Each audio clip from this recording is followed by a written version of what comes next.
Li vull donar primer les gràcies al Diego, perquè ha fet una presentació excel·lent del que ha passat. Ens ha posat una pila de dades davant de nosaltres, ens ha ensenyat totes aquestes línies que sempre són de colors i fan així i de cop totes cauen, excepte les que no tenen que caure, que aleshores pugen. I després mires que al principi tots els països fan igual i arriba un moment en què alguns països fan alguna cosa diferent. Però jo crec que malgrat les diferències, si hi ha alguna cosa que és impressionant de la crisi actual és lo global que és aquesta crisi. És lo global que és. Ens ha passat arreu del món industrialitzat. No és el mateix en els països emergents. Els països emergents tenen una història completament diferent. Però en els països avançats aquesta és una crisi completament global i de fet des de la crisi de l'any 1929 que no tenim una cosa d'aquest estil per observar o per estudiar. I això aleshores ens fa bastanta il·lusió als acadèmics, malgrat el que estigui patint la gent, perquè ens dona la possibilitat d'analitzar un fenomen tan especial i tan diferent. I la pregunta que jo faig quan veig totes aquestes dades que presenta el Diego, tan ben presentades i posades, és i per què tot això? I què és el que ha passat? Perquè ha estat que de sobte hem trobat que ara tots estàvem creixent, tots estàvem invertint, tots estàvem creant llocs de treball, tots estàvem acumulant riquesa amb una velocitat que certament ens feia, tots estàvem molt satisfets. No hi ha res perfecte, segur que tot era millorable en aquest aspecte, en l'altre, però qui pogués tornar a estar l'any 2005 o l'any 2006. I de sobte, ara no produïm, ara no creem llocs de treball, ara de cop som pobres, ara de cop estem preocupats, els governs ho tenen calés per posar a financiar les despeses que sempre han financiat i la pregunta és el per què. El que em permet a mi estar en el món acadèmic és tenir aquest temps per reflexionar i pensar com puc explicar jo tot el que està passant, més que anar i analitzar. I una mica us voldria fer partíceps d'aquest intent o d'aquesta...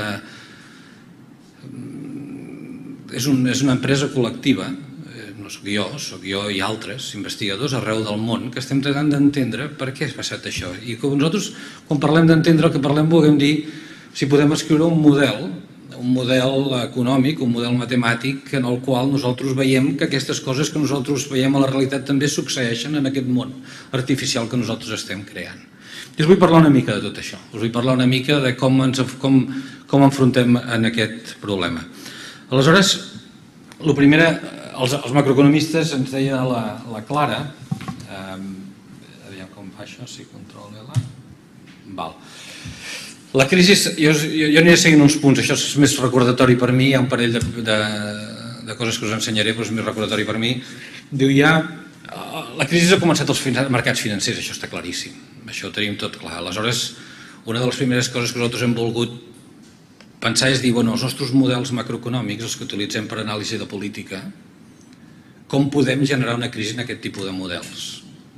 I un dels primers problemes que ens vam trobar, tot i abans que no vam prediure la crisi, és que els nostres models, en general, tenien uns mercats financers molt poc desenvolupats. En els últims 15-20 anys, o això, s'han creat dins del món acadèmic i a més amb gran col·laboració entre el món acadèmic i el món d'institucions com el Banc Central Europeu. El Diego és un acadèmic, ell mateix, una persona que coneix molt bé aquests models, però inclús dins de la seva institució hi ha uns grups de recerca que fan aquest tipus de models, però aquests models s'han enfocat en temes que eren importants llavors, com modular una mica la política monetària per no crear una gran inflació, com estudiar els mercats de treball, però els mercats financers semblava que funcionaven molt bé, malgrat el fet que hi havia tantes evolucions amunt i avall de la riquesa, els mercats financers funcionaven bé.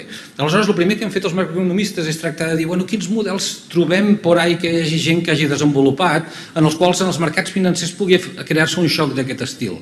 I una de les coses que nosaltres creiem, i una de les coses de tots els models que s'han desenvolupat en els últims 3 i 4 anys estan basats en la noció, o en la idea, que hauria de ser molt lògica per tothom, que la capacitat, les empreses, per funcionar, necessiten endeutar-se, perquè tenen que financiar les seves despeses, tenen que financiar els seus contractació de treball, etc. Tu contractes treball, tu compres màquines, tu compres inputs, etc. Els poses junts, produeixes i més tard tens beneficis. Però tens que fer com un pont, i durant aquest pont necessites financiació. I de què depèn la financiació que tu pots obtenir? Si tu ets una empresa i tu vas i dius de què depèn aquesta financiació que jo vull tenir? Bueno, aquesta financiació en els nostres models i en el món real penso que és el mateix. Depèn de quan els bancs pensen que tu pagaràs després. Els bancs et miraran i et diran, escolti, vostè pagarà o no pagarà? I el que tu pagaràs depèn de quan productiu tu siguis, és a dir, quan aquesta empresa és capaç de produir en els propers anys i, si no, quins són els actius que té aquesta empresa, quins són els valors de les cases que té aquesta empresa, quin té el valor d'aquesta empresa si l'empresa se'n va, me la tinc que quedar jo perquè no em pot tornar els deutes i l'empresa me la quedo jo, quin valor de mercat tindrà aquesta empresa. Aleshores, ens trobem en una situació que crea, en el que tots estem d'acord els macroeconomistes, és que un dels motius de la crisi ha sigut perquè ha caigut el valor d'aquests actius, ha caigut el valor de les empreses. Les empreses no poden demanar diners, no poden financiar les seves activitats i aleshores això no es crea en lloc de treball. Això és molt fàcil. Jo crec que tots, d'alguna manera, havíem pensat que això és el que està passant. Però la pregunta clau és per què els bancs, d'un moment a l'altre, per què des del 2006, estem a la tardor del 2006 i de cop estem a la tardor del 2008, per què el 2006 una empresa que tenia una pinta determinada, els bancs estaven disposats a donar-los els diners? I per què el 2008 no? Què és el que ha canviat en el valor d'aquesta empresa? Això és el que és tota la discussió avui en dia dins de la macro. I us diré, és molt difícil, la majoria dels macroeconomistes encara tracten de pensar en aquest canvi amb el que els bancs estan pensant, perquè d'alguna manera nosaltres ara som menys optimistes amb les tecnologies que tenen aquestes empreses. D'alguna manera això és difícil de dir. Les empreses en cada moment, els seus beneficis depenen de lo bones que són les teves tecnologies, lo bé que inverteixen, etc. D'alguna manera, un podria pensar que aquesta caiguda en la capacitat de préstec en les empreses és degut que de sobte ens hem donat que les empreses no són tan bones invertint com ens deien. Potser les empreses tenen pitjors tecnologia, potser són menys productives i tal, o no. Però deixeu-me ensenyar-vos una dada. Aquesta gràfica, que és la que us volia ensenyar, és una gràfica que us ensenya el valor de tots els actius dels ciutadans americans, de les famílies americanes, al voltant d'aquests anys. Com comenceu, veieu els anys, si es veuen bé aquí, no sé si ho podeu veure bé aquí, van des de l'any 55 fins al 2008 gairebé, una cosa d'aquest estil. Si vosaltres mireu, això és el valor dels actius que tenen els ciutadans, bàsicament és el valor del sistema productiu americà. És el valor de totes les empreses que tenen allà als Estats Units, perquè els préstecs es netegen d'uns als altres i queda això en sis. Si vosaltres veieu, per exemple, mireu que el 2001, entre el 2000 i el 2002 va haver-hi una caiguda del valor d'aquestes empreses de 5 trilions americans, 3 trilions de dòlars. Són 5.000 milions de dòlars. Entre el 2007 i el 2008 va haver-hi un altre sotrac on van baixar per un valor de quasi 13 trilions, 13.000 milions de dòlars. Què vam aprendre? O què ens vam enterar sobre les empreses? Quin va ser la notícia que vam tenir sobre la productivitat de les empreses que de sobte fa que nosaltres canviem d'opinió i diguem no, ara valen 13.000 milions de dòlars menys del que pensàvem fa 4 mesos. Què hem après? Quina tecnologia s'ha demostrat que és desastrosa? Per què ara la gent ha canviat? No som els mateixos i tenim la mateixa educació? No tenim les mateixes cases, tenim les mateixes autopistes, els mateixos d'això. Què fa que de sobte pensem que les empreses valen 13 trilions, 13.000 milions de dòlars menys? En un any i pico. És una bona pregunta, no tinc tota la resposta, és el que m'agradaria tenir la resposta. Això em dedico a pensar, aviam què és el que passa. Però si vosaltres ho mireu i ho compareu, per dir-vos, com que vosaltres potser us dic 13.000 milions de dòlars o 13 trilions de dòlars i us sembla que no sabeu ni del que esteu parlant, com em passa a mi, perquè són diners que ni toquem, i això, tota la producció dels Estats Units, per exemple, l'any 2009 van ser de 14 trilions de dòlars. O sigui, estem parlant d'una caiguda que és gairebé un 70% del valor de la producció americana. I això ja us semblarà bastant, és molt. Aleshores, què és el que passa? Per què hi ha aquests canvis de riquesa tan importants? Què fa que d'un dia a l'altre nosaltres pensem que el valor del sistema productiu varia d'aquesta manera? I això està lligat al que us deia abans. Si les empreses tenen molt valor, els bancs els hi donen diners. Perquè saben que si no paguen es poden quedar amb les empreses, els porten a judici i es queden les empreses. Si les empreses tenen poc valor, els bancs els hi deixen pocs diners. Les empreses poden operar poc, poden crear pocs llocs de treball, etc. Què és el que fa que vagi aquesta caiguda així dels preus? Aquests moviments dels preus, dels actius, que no estan lligats a cap canvi en l'entorn, que no estan lligats a que en canvi que les empreses, a una projecció raonable dels beneficis de les empreses, aquests canvis és el que els diem bombolles.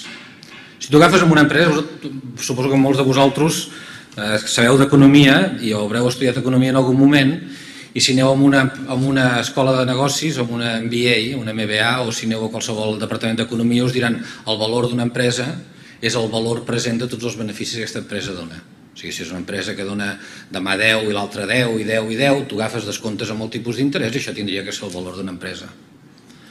No hi ha res en els nostres càlculs que fem de valors presents d'empreses que justifiqui aquests canvis en valor.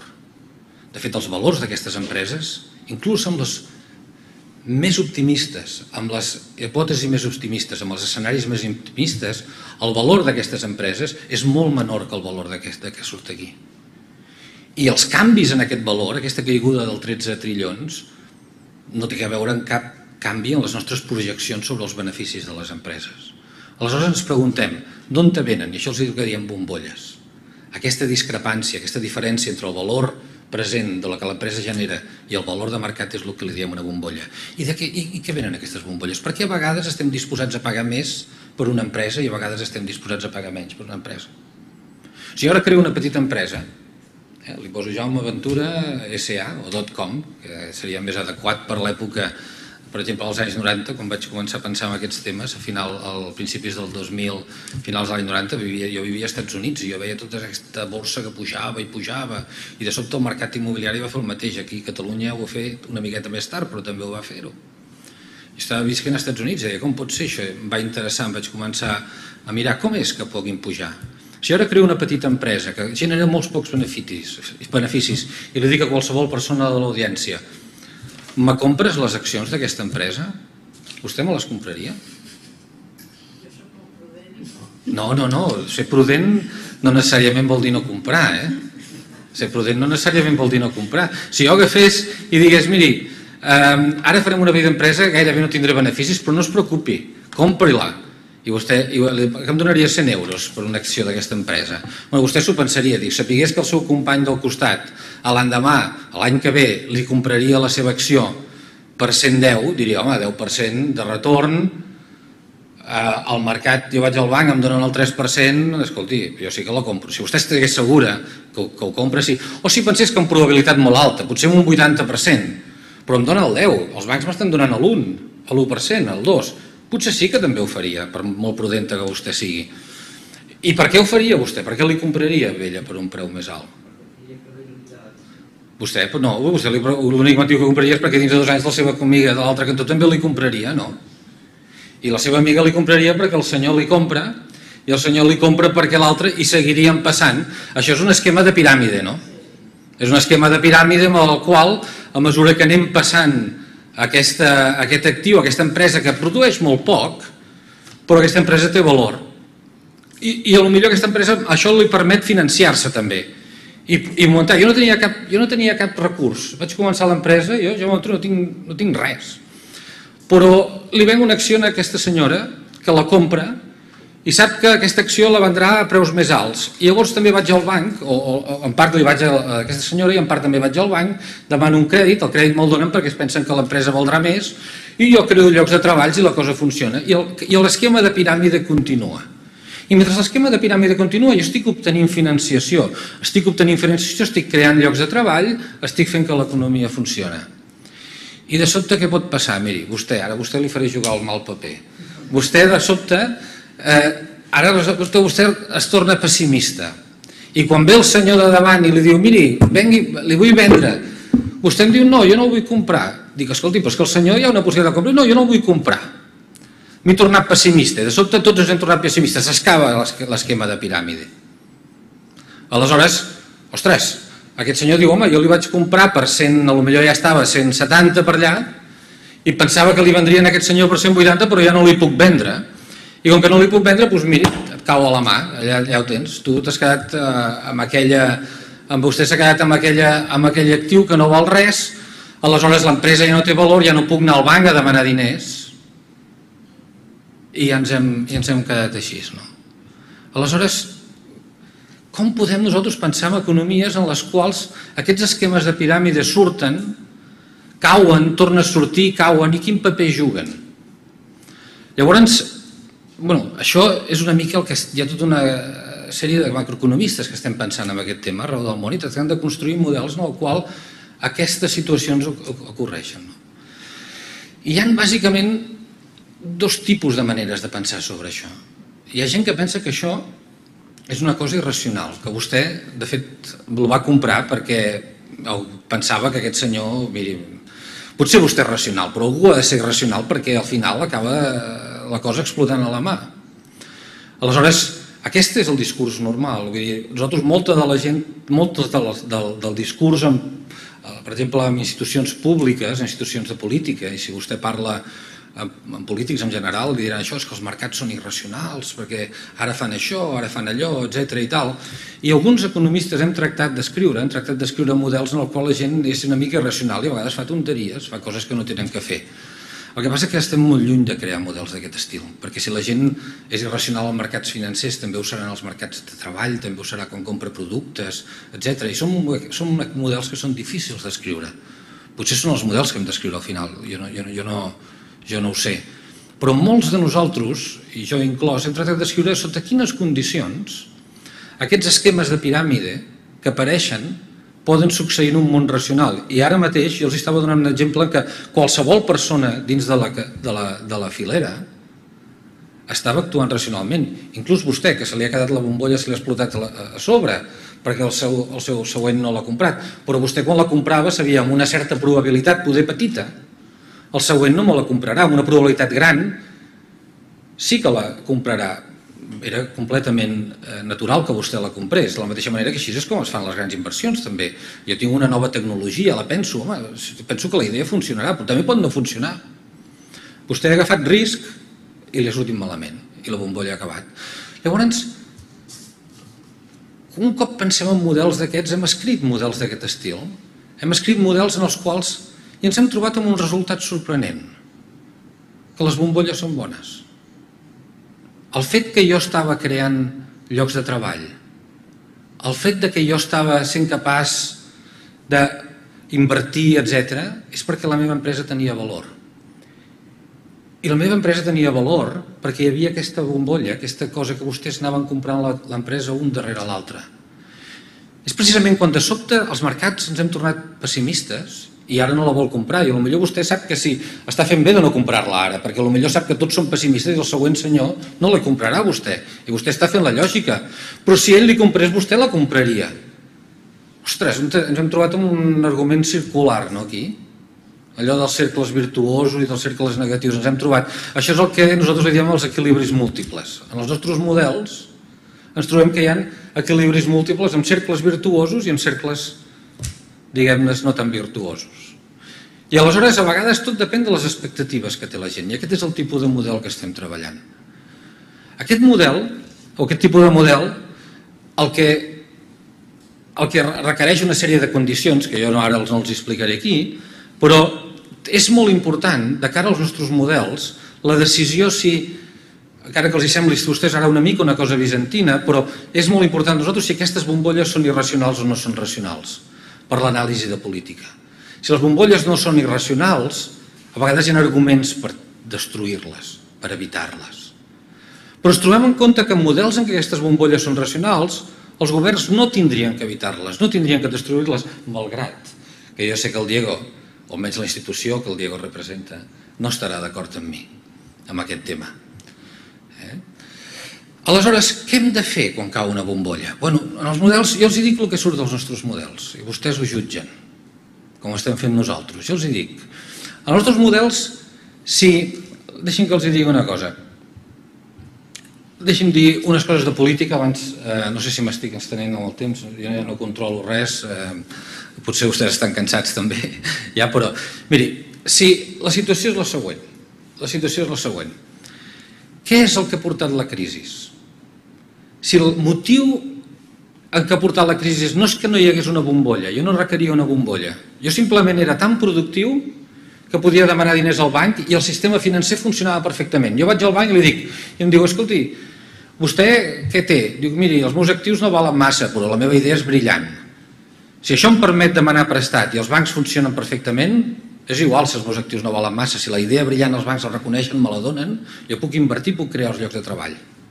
Però els mercats financers no funcionen massa així, els bancs no se'n fien de les empreses per bons motius, perquè hi haurà 3 que aniran allà i 2 tindran una idea bona i un altre no tan bona o el que sigui.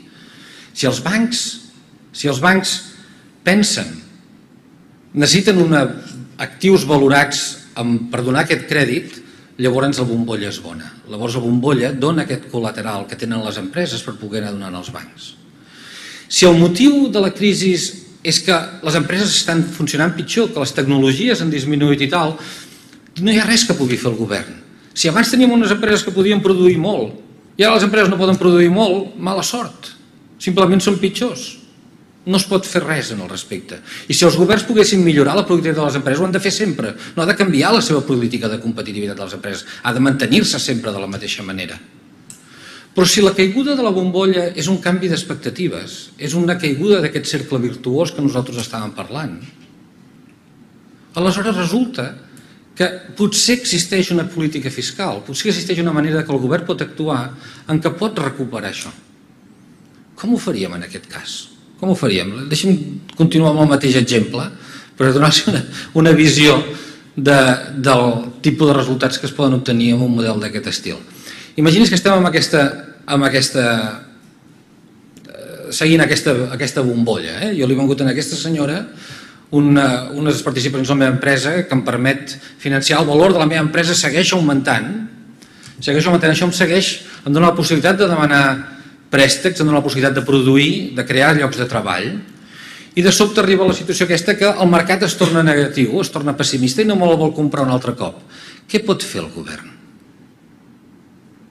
Què pot fer el govern en aquest cas? Salvar l'empresa. Què vol dir salvar l'empresa? Donar-los els diners a l'empresa, no? El govern pot dir, no es preocupi, senyor Ventura, igualment li donarem aquí, li regalem diners perquè vostè continuï contractant gent i tal. Això és el que han intentat els governs, amb molt mala fortuna. Amb molt mala fortuna és el que han intentat els governs. Donar diners i perquè pugui fer-ho. Però aquests diners han de venir d'algun lloc i venen del contribuent. Venen del que paga els impostos. I venen o directament incrementant els impostos o retallant les despeses que el govern fa, les retallades que tots coneixem ara mateix. Quina és l'altra possibilitat que pot fer el govern? Un govern que diu, ostres, jo no vull retallar les despeses, jo no vull pujar els impostos, però jo m'agradaria que el mercat fos optimista, perquè no hi ha res essencialment dolent amb la nostra economia. No és que siguem menys productius, simplement és que estem negatius. Simplement, si aquest senyor fos optimista del següent i el següent fos optimista i l'altre fos optimista, podríem seguir amb aquesta roda. I en els nostres models demostrem que aquesta roda pot continuar. Com podem convèncer els mercats que siguin optimistes? Bueno, no ho sabem, els governs poden intentar-ho. De fet, els governs ho fan bastant malament en aquest aspecte, perquè comencen a explicar tot el malament que aniran les coses, que l'únic que fa és no crear confiança en ningú. Però clar, els governs tampoc poden dir mentides, tampoc diuen tot anirà molt bé, i si el mercat no reacciona no anirà bé la cosa. Com ho poden fer? Bueno, ho han intentat d'una manera, no sé si intencionalment o no, que és encetar una altra bombolla. Imagini's que el govern diu no, jo no li pujaré els impostos, no, jo no li retallaré la despesa. Sap què vaig a fer? Jo, ara la Clara serà el govern. I ara la Clara dirà, mira, jo ajudaré les empreses, Jaume, t'ajudaré. La Clara agafa i diu, miri, jo vaig a vendre una altra cosa que es diu deute públic. Jo ara agafo i sap què vaig a fer? Vaig a començar a vendre deute públic en el mercat i la Clara li ven un altre cop a aquesta senyora que li ven. I els diners que la Clara agafa amb això me'ls passa a mi. Podria ser això un èxit? Aquesta és l'essència de la política que hem vist des del 2007. Miri, si el deute que la Clara va passant, el govern, no sé si vols estar associada al govern, però t'ha tocat, si no, no m'invitis. S'imagines que el deute que la Clara està creant, l'està passant, i va aconseguint diners i me'ls va donant a les empreses. Quin és el problema amb aquest tipus de política, que és la política que hem vist des del 2007-2008? Hi ha dos problemes. Primera, que la Clara, diguem-ne el govern, no la Clara, el govern, és molt dolent traspassant recursos a les empreses productives. El govern l'únic que farà serà agafar, donar-los als bancs per pagar deutes anteriors que tenen. Molt poc d'aquests diners que el govern ha recartat en la deuta ha acabat a les mans de les empreses productives que poden crear lloc de treball. La majoria ha acabat en bancs i institucions financeres per pagar els seus deutes que tenien o per no quebrar, o per etc. i tal. Aquest és el primer problema. El segon problema és que el deute també és una bombolla. I de la mateixa manera que s'està passant perquè som optimistes amb el deute, què passa si vostè és pessimista i no li vol comprar el deute a la senyora? De cop la Clara diu, ostres, el govern diu, ostres, ara no puc col·locar el deute en el mercat. Vostès això ja els hi sona familiar, no? És el que està passant. Això és el que li ha passat amb governs com el de Grècia, com el d'Irlanda, el d'Espanya. Pot passar que van al mercat i diuen, escolta, el mercat ara no el vol. Ostres, però si fos possible, si el mercat fos optimista funcionaria, això és el que et diu el govern, sí, és cert, però si és pessimista no funcionarà. I si el mercat no li compra el deute, llavors ara ja no puc anar a donar-li la volta al deute i ara tinc que fer una cosa, o pujo els impostos o baixo els salaris o baixo les despeses o tinc retallades. I dius, ostres, però ara és el govern el que té que fer això? Sí, perquè el govern el que ha fet és socialitzar aquestes deutes que tenien els sistemes financers, que tenien les empreses. Les empreses primer s'endeutaven d'aquesta manera, això era útil i ho teníem que mantenir. El govern ho ha intentat mantenir i el que ha fet ha sigut donar a les empreses els diners d'aquesta nova bombolla, que és la bombolla del deute. Ara el deute ja no és d'aquestes empreses, d'aquests bancs, algun encara ho és, òbviament, però no ho és, però ara molt d'aquest deute s'ha passat en el govern. I ara els mercats no li compren. I ara què fem? Això ho sabrem en els propers anys, no? I ara què fem? Està molt clar. Vull dir, l'únic que passa, l'únic que ens pot treure d'això és que recuperi la confiança un altre cop en els mercats, les bombolles apareixin, el senyor Ventura un altre cop quan forma una empresa sigui capaç de vendre aquesta bombolla, el senyor govern, la Clara, pugui posar-ne uns impostos i pagar els seus deutes amb els nous treballs que allò funcioni, que jo creï i que la bombolla continuï. Però què és el que inicia aquestes bombolles? Què és el que inicia? No ho sabem. Per què a vegades els mercats són més optimistes o pessimistes? La veritat és que no ho sabem, ho estem estudiant. Potser dins d'un parell d'anys els diré alguna cosa més positiu al respecte. Però d'alguna manera els he volgut explicar què és el que pensem, què és el que penso jo en concret de la política actual i quins són els problemes que ens hi trobem. Si volen parlar de més detalls, suposo que ara hi haurà preguntes i estaré encantat de seguir.